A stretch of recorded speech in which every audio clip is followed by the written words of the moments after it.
নমস্কার বন্ধুরা, মাম্মা উইথ আর্য চ্যানেলে আজকে আরো একটা পছন্দের রেসিপি নিয়ে হাজির হয়ে গেছি। বাজারে এখন বেশ কচি এঁচড় পাওয়া যাচ্ছে। আজকে সেরকমই এঁচড় দিয়ে বানাচ্ছি এঁচড়ের কালিয়া। খোসা ছাড়িয়ে এঁচড়টাকে ভালোভাবে ধুয়ে নিয়েছি। এরপর কুকারে দুটো হুইসেল দিয়ে নেবো। আমি একটা 500 গ্রাম মতো ওজনের ছোট কচি এঁচড় নিয়েছিলাম। প্রথমে 1.5 কাপ মতো জল দিয়েছি, সামান্য নুন আর হলুদ দিয়ে এবার এটাকে দুটো হুইসেল দিয়ে নেবো। এঁচড়ে দুটো হুইসেল দেওয়ার পরে ভাপটা বেরোনোর জন্য অপেক্ষা করব। এদিকে আমি দুটো মাঝারি সাইজের আলু টুকরো টুকরো করে এভাবে কেটে ধুয়ে নিয়েছি। এবার আলুটা ভেজে নেব। কড়াতে আমি 3 টেবিল স্পুন সর্ষের তেল দিয়েছি। মিডিয়াম আঁচে আলুগুলো এবার ভেজে নেব। স্বাদ মতো নুন আর হাফ টিস্পুন হলুদ গুঁড়ো দিলাম।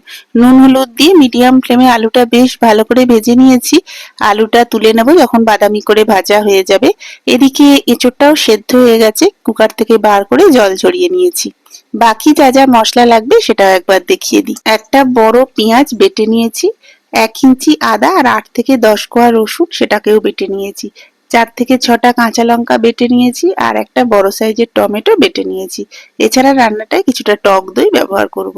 কড়াতে 2 টেবিল স্পুন সর্ষের তেল দিয়ে গোটা গরম মশলা ফোড়ন দিলাম। ফোড়নের একটা মিষ্টি গন্ধ বেরোলে 30 সেকেন্ড পর দিয়ে দিচ্ছি পেঁয়াজ বাটা। মিডিয়াম ফ্লেমে এবার পেঁয়াজটাকে বেশ ভালো করে ভেজে নিতে হবে। মিনিট 5 পেঁয়াজটাকে এইভাবে ভালো করে ভেজে নেওয়ার পরে দিয়ে দিলাম আদা রসুন বাটা।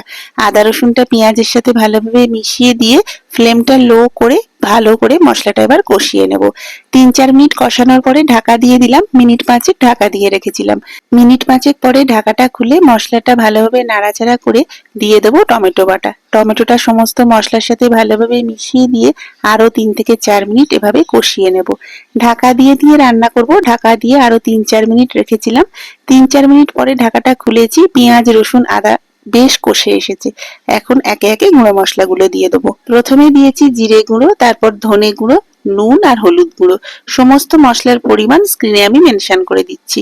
গুঁড়ো মশলাগুলো দেওয়ার পরে ভালোভাবে মিশিয়ে নিয়ে লো ফ্লেমে এটাকে আরো মিনিট 5 এইভাবে কষাতে হবে। এবার ঢাকা দিয়ে লো ফ্লেমে মিনিট 3-4 রেখেছিলাম। 3-4 মিনিট পরে ঢাকাটা খুলেছি। মশলাটা দেখো বেশ অনেকখানি মজে এসেছে।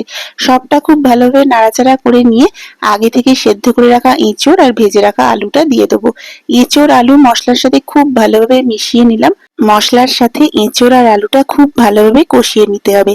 3-4 মিনিট ধরে এভাবে কষানোর পরে ঢাকা দিয়ে দেবো। ঢাকা দিয়ে মিনিট 5 রেখেছিলাম। ঢাকা খোলার পর লক্ষ্য করবেন আলু আর এঁচড় অনেকখানি মজে গেছে মশলার সাথে। সবটা ভালোভাবে নাড়াচাড়া করে নিয়ে দিয়ে দিলাম 2 টেবিল স্পুন টক দই আর দিয়ে দিচ্ছি লঙ্কা বাটা। আর এখনই দিয়ে দিলাম 1 টেবিল স্পুন শুকনো লঙ্কা গুঁড়ো। ঝালটা অবশ্যই আপনারা বুঝে দেবেন। সবটা খুব ভালোভাবে মিশিয়ে নিয়ে 2-3 মিনিট ধরে মশলাটাকে কষিয়ে নিলাম। ঢাকা দিয়ে দিয়েছি। মিনিট 2 পরে ঢাকাটা খুলেছি। সমস্ত মশলার সাথে এঁচড় আর আলু খুব ভালোভাবে কষানো হয়ে গেছে। এরপর প্রথমে মিক্সির বাটি ধোয়া জলটা দিলাম। আরো আমি 1.5 কাপ জল অ্যাড করব। এখানে আমি মোট বড় কাপের 2 কাপ জল দিয়েছি। আপনারা যেরকম গ্রেভি চাইবেন ঠিক সেইভাবে ঝোলটা রাখবেন। এবার ঢাকা দিয়ে মিডিয়াম ফ্লেমে 10 থেকে 12 মিনিট এভাবে ফুটিয়ে নেব। 10-12 মিনিট পরে ঢাকাটা খুলেছি। গ্রেভিটা দেখুন আগের থেকে অনেকটা বেশি ঘন হয়ে এসেছে। এবার দিয়ে দিলাম হাফ টিস্পুন চিনি আর শেষে দিয়ে দিচ্ছি 1 টিস্পুন গরম মশলা গুঁড়ো। সবটা খুব ভালোভাবে মিশিয়ে দেব। সব শেষে দিয়ে দেবো 1 টেবিল স্পুন ঘি। ঘি দেওয়ার পরে ভালোভাবে নাড়াচাড়া করে গ্যাসের ফ্লেম বন্ধ করে দেবো। 10 মিনিট পরে এটা গরম গরম পরিবেশন করবেন। এরকম একটা এঁচড়ের কালিয়া থাকলে দুপুরের মেনুতে আর কিচ্ছুটি লাগবে না। আপনাদের রিকোয়েস্ট হলো রেসিপিটা একবার ট্রাই করার জন্য। আর কেমন লাগলো অবশ্যই জানাবেন। খুব শীঘ্রই একটা নতুন ভিডিও নিয়ে দেখা হবে। ততক্ষণ সবাই খুব ভালো থাকবেন আর সুস্থ থাকবেন।